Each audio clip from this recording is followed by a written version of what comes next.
आज आपण बनवत आहोत आप्पे. चला तर आपण पाहूया. त्यासाठी मी 2.5 वाटी तांदूळ घेतले, पाऊण वाटी हरभरा डाळ घेतली आणि अर्धी वाटी उडीद डाळ, अर्धी वाटी मूग डाळ आणि 1 वाटी पोहे असं हे मिश्रण घेतले आणि स्वच्छ धुवून घेतले.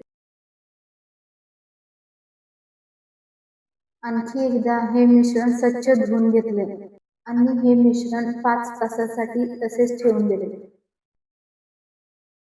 आणि 5 तासानंतर हे मिश्रण बारीक करून घेतले. त्यानंतर हे बारीक केलेले मिश्रण रात्रभर तसेच ठेवले.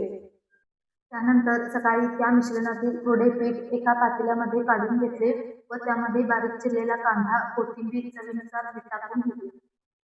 त्यानंतर खोबऱ्याची चटणी देखील बनवून घेतली. त्यानंतर इकडे आप्पे पात्र गरम झाले होते, त्यामध्ये तेल टाकून घेतले व एकजीव केलेले मिश्रण घातले. त्यानंतर 5 मिनिटं झाकण ठेवून दिले.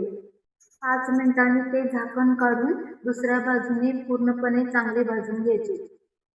त्यानंतर हे आप्पे आपल्याला खाण्यासाठी रेडी आहेत.